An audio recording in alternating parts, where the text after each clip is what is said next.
میرا جی چاہا کہ ایک بڑی سی چادر خود کو اچھی طرح سے ڈھانپ لوں، سب کی نظروں سے خود کو اوجھل کر لوں۔ میرا دل چاہا کہ میں آلیان سے اپنا ہاتھ چھڑوا کر وہاں موجود رکھے ٹیبل کرسیوں میں سے کسی ایک ٹیبل پر جا کر بیٹھ جاؤں۔ وہ انگریز نوجوان آلیان کے پاس آ گیا۔ انگریزی زبان میں جو بات اس نے آلیان سے کہی، میں تو وہ سن کر ہی ششدر سی رہ گئی۔ وہ کہہ رہا تھا کہ کیا میں تمہاری بیوی کے ساتھ ڈانس کر سکتا ہوں؟ مجھے لگا آلیان انکار کر دے گا، لیکن مجھے حیرت کا بڑی زور کا جھٹکا لگا جب آلیان نے کہا کہ وائی ناٹ۔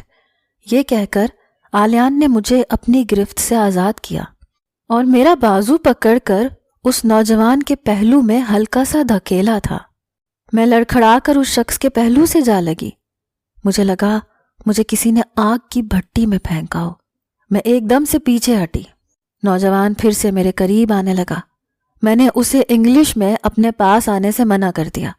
میں نے کہا کہ مجھے آپ کے ساتھ ڈانس نہیں کرنا، آپ کسی اور کو اپنا ڈانس پارٹنر بنا لیں۔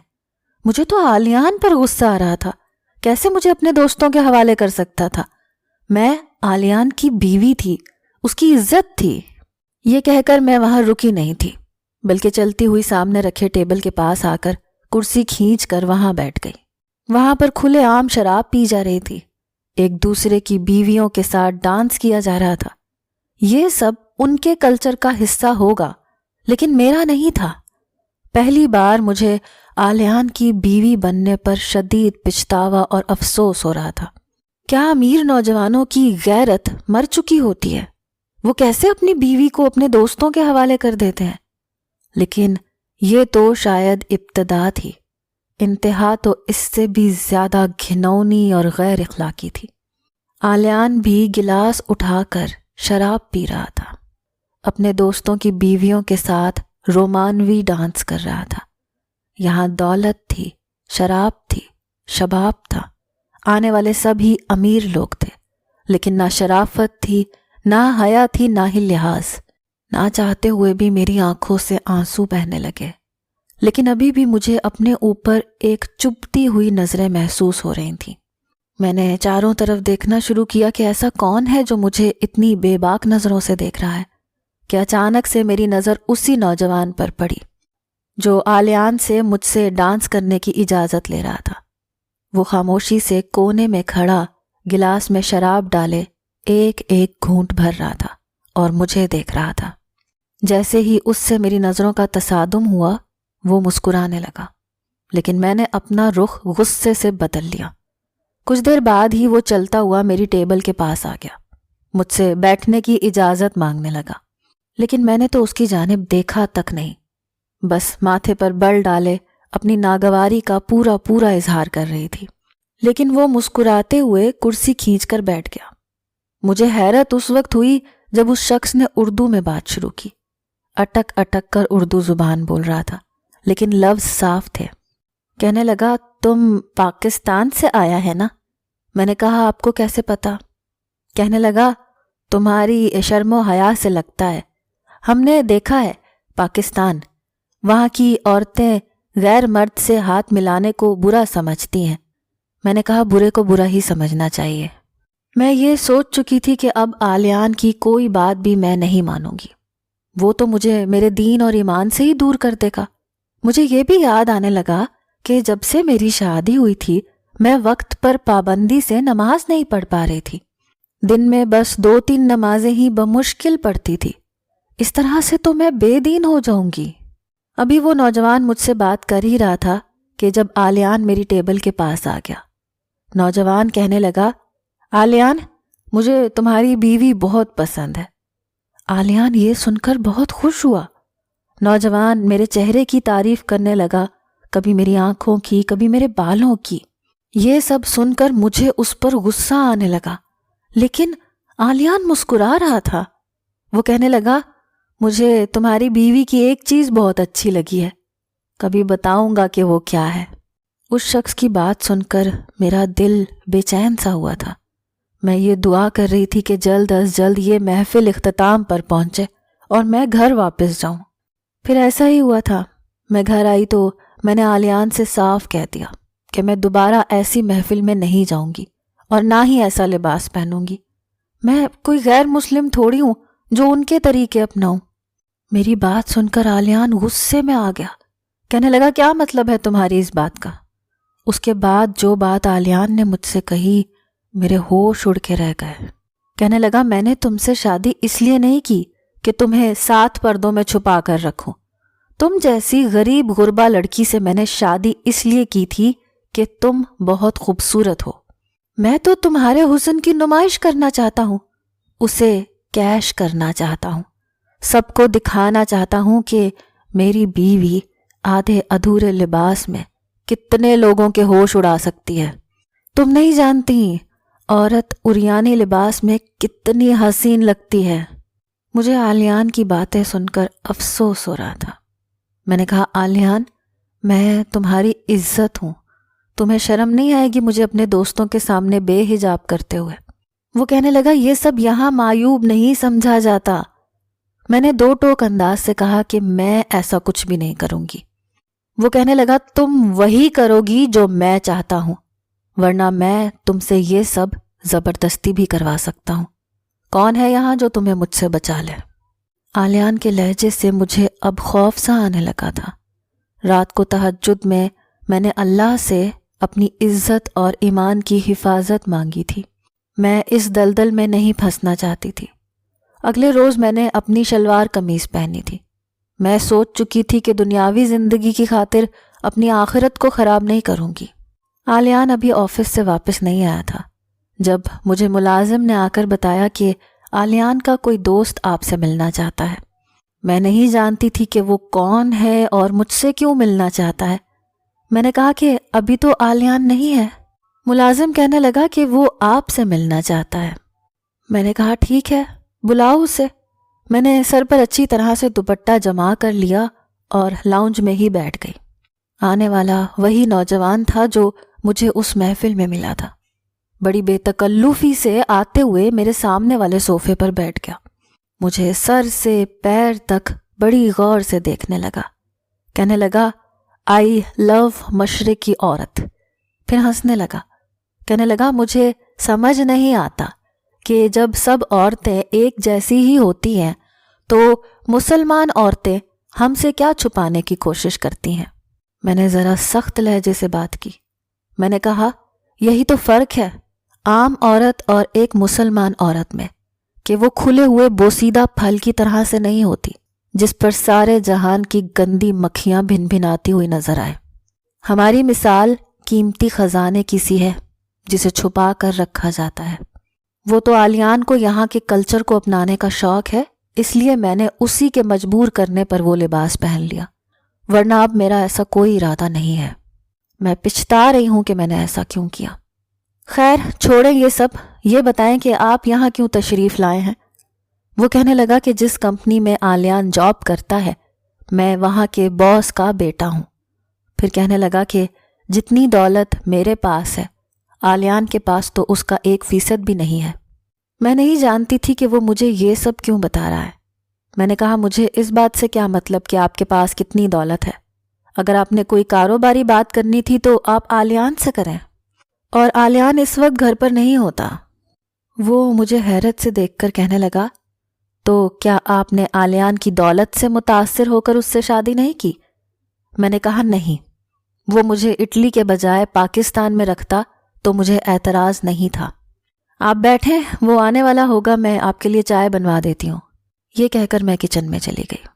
چائے کا انتظام کر کے جیسے ہی میں نے چائے ٹیبل پر لگائی آلیان بھی آ چکا تھا۔ اس نوجوان کو اپنے گھر میں دیکھ کر وہ حیران تھا۔ بڑے پرتپاک طریقے سے وہ ملا تھا۔ میں چائے رکھ کر وہاں سے جا چکی تھی۔ 2 گھنٹے وہ نوجوان باہر آلیان سے نہ جانے کیا کیا باتیں کرتا رہا۔ اس کے جانے کے بعد جب آلیان کمرے میں آئے تو بہت خوش تھے۔ کہنے لگا آج ایک سیکسی سا لباس پہن کے تیار ہو جانا، جوزف نے ہمیں اپنی خاص پارٹی میں بلایا ہے، وہ بھی اپنے گھر پر۔ میں نے کہا نہ تو مجھے بیہودہ لباس پہننا ہے نہ ہی کسی ایسی پارٹی میں جانا ہے۔ میرا یہ کہنا تھا کہ غصے سے آلیان میرے پاس آیا، میرا بازو دبوچ کر کہنے لگا میری شرافت کا ناجائز فائدہ مت اٹھاؤ، جیسا کہہ رہا ہوں ویسا کرو۔ پہلی بار میں نے آلیان کا ایسا رویہ دیکھا تھا، لیکن میں اب بے حیائی نہیں کر سکتی تھی۔ میرے بار بار انکار کرنے پر اس نے کھینچ کر میرے منہ پر تھپڑ مارا۔ کہنے لگا، تم نے جو پہننا ہے وہ پہنو، لیکن میرے ساتھ تم آج لازمی جاؤ گی۔ میں رونے لگی، لیکن آلیان کے لاکھ کہنے پر بھی میں نے لباس ایک پاکستانی لڑکی کا ہی پہنا تھا اور اس کے ساتھ محفل میں چلی گئی۔ وہ نوجوان مجھے دیکھ کر مسکرانے لگا، کہنے لگا، مجھے مشرقی حسن بہت متاثر کرتا ہے، پاگل ہو جاتا ہوں ڈھکی چھپی عورت کو دیکھ کر۔ مجھے اس سے نفرت محسوس ہو رہی تھی، کیونکہ اسی کے کہنے پر آلیان مجھے یہاں لایا تھا۔ وہاں پر بس وہ شخص تھا یا اس کی بیوی جو تیز بےہودہ میوزک پر آلیان کے گلے کا ہار بنی اس کے ساتھ بےہودہ ڈانس کر رہی تھی۔ کھانے کے بعد اس نوجوان نے جو فرمائش آلیان سے میرے بارے میں کی، وہ سن کر میرے ہوش اڑ کر رہ گئے۔ وہ وائف سویپنگ کے لیے کہہ رہا تھا۔ میرا دل یوں تھا کہ دھڑکنا بھول گیا ہو۔ یہ کیسی فرمائش تھی؟ یہ تو سیدھی سیدھی زنا کاری تھی۔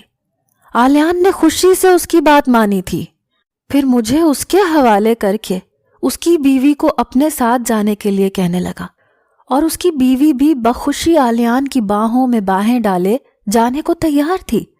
میں اپنا آپ اس شخص سے چھڑوانے لگی، آلیان کو پکارنے لگی کہ مجھے یہاں چھوڑ کر مت جاؤ، مجھے یہ گناہ نہیں کرنا، لیکن وہ جا چکا تھا۔ وہ مجھ سے کہنے لگا، تم کیوں رو رہی ہو؟ یہ سب تو یہاں عام سی بات ہے، ہم سب دوست ایسا ہی کرتے ہیں، اور ہماری بیویاں بھی خوشی سے یہ سب کرنے کو تیار ہو جاتی ہیں۔ میں نے کہا، میں مسلمان ہوں، ہمارے دین اسلام میں یہ گناہ ہے۔ تو وہ نوجوان کہنے لگا، مسلم تو تمہارا شوہر بھی ہے، لیکن اس نے بخوشی ہمارے اس ماحول کو ایکسیپٹ کیا ہے، تم بھی کر لو۔ وہ مجھے اپنے پہلو سے لگائے اپنے کمرے میں لے جانے لگا، لیکن میں نے پوری قوت لگا کر اسے خود سے دور کیا۔ میں نے کہا، تم میرے لیے غیر محرم ہو، دور رہو مجھ سے۔ سامنے ایک چھوٹے سے گول میز پر شراب کی بوتلوں کے ساتھ ساتھ ایک پلیٹ میں پھل اور چھری بھی رکھی تھی۔ اپنی عزت بچانے کے لیے میرے پاس ایک ہی راستہ تھا۔ میں نے فوراً سے وہ چھری پکڑی اور اپنی نس کاٹ لی۔ میرا بہتا خون دیکھ کر وہ نوجوان حیران ہو گیا۔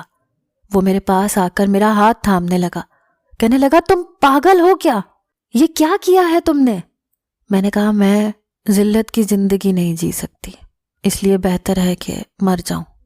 میرا خون بہے جا رہا تھا، اب مجھے چکر آنے لگے تھے۔ کچھ ہی دیر میں میں بے ہوش ہو چکی تھی، لیکن جب مجھے ہوش آئی تو اس نوجوان کے ساتھ آلیان بھی کھڑا تھا۔ مجھ سے کہنے لگا، یہ کیا حماقت ہے؟ میں نے کہا، مجھے کیوں بچایا؟ مجھے نہیں جینا ایسی زندگی کو، خدا کے لیے مجھے زہر کا انجیکشن لگا دو، مجھے مار ڈالو، میں ایسی غلاظت بھری زندگی سے مر جانا پسند کروں گی۔ میری ہذیانی کیفیت دیکھ کر آلیان کمرے سے باہر چلا گیا۔ وہ نوجوان کہنے لگا، آئی لو مسلم وومن، مجھے نہیں پتا تھا کہ عورت کا یہ روپ بھی ہوتا ہے۔ تم نے اس لیے مرنے کی کوشش کی تاکہ تمہیں کوئی غیر مرد چھو نہ سکے۔ میں نے آج تک ایسی عورت نہیں دیکھی۔ پھر کہنے لگا، آلیان جیسا مرد تمہیں ڈیزرو نہیں کرتا۔ پھر وہ کہنے لگا، آلیان تمہیں یہاں اس لیے لایا ہے کہ اپنے کانٹریکٹ سائن کروانے کے لیے تمہیں مردوں کے حوالے کرے۔ یہاں یہ سب ہوتا ہے۔ بزنس ڈیل اس وقت فائنل ہوتی ہے جب ہم دوسروں کے بستر گرم کریں۔ وہ کہنے لگا، جب میں نے تمہیں پہلی بار دیکھا تھا تم اس اسکرٹ میں بہت نروس تھیں۔ مجھے تمہارے حسن نے نہیں، تمہاری حیا نے متاثر کیا تھا۔ پھر جب میں نے تمہیں پورے لباس میں تمہارے گھر میں دیکھا تو تم مجھے اور بھی زیادہ اچھی لگی تھی۔ مجھے ایسی ہی عورتیں پسند ہیں۔ اس شخص نے مجھے آلیان سے طلاق دلوا کر واپس پاکستان بھیج دیا۔ آلیان کو طلاق دینے کی اس نے منہ مانگی رقم دی تھی۔ وہ شخص ایک غیر مسلم ہو کر بھی شرم و حیا کو سمجھتا تھا، اور آلیان ایک مسلمان گھرانے سے تعلق رکھتے ہوئے وائف سویپنگ جیسے غلیظ کام کو کرنے میں آر محسوس نہیں کرتا تھا۔ میری والدہ اب رو رہی تھی کہ انہوں نے بس نوٹوں کی چمک دیکھ کر رشتہ کر دیا، یہ جاننے کی کوشش نہیں کی کہ لڑکے میں دینداری بھی ہے یا نہیں۔ میں نے ایک اسکول میں پڑھانے کی جاب کر لی۔ چند ماہ ہی گزرے تھے کہ ایک دن میں اسکول سے واپس آئی تو سامنے وہی اٹالین نوجوان کھڑا تھا، لیکن سفید رنگ کی شلوار قمیض میں ملبوس تھا۔ اسے دیکھ کر مجھے حیرت ہوئی۔ میں نے کہا، جوزف آپ؟ کہنے لگا، جوزف نہیں، عبداللہ، میں الحمدللہ مسلمان ہو چکا ہوں۔ یہ سن کر مجھے خوشی ہوئی۔ پھر کہنے لگا، تمہاری حیا نے مجھے بہت متاثر کیا تھا، اس لیے میں نے اسلام کو اسٹڈی کرنا شروع کر دیا اور میرے دل میں ایمان کی شمع روشن ہو گئی۔ لیکن جب میں مسلمان ہوا تو میری بیوی مجھے چھوڑ کر چلی گئی، اس لیے پاکستان آیا ہوں تاکہ ایک مسلم لڑکی سے شادی کر کے اپنے لیے ایک ایسا ساتھی منتخب کروں جو دین کو چلنے میں میری مدد کرے۔ کیا تم میری ساتھی بنو گی؟ مجھے بھلا کیا اعتراض ہو سکتا تھا؟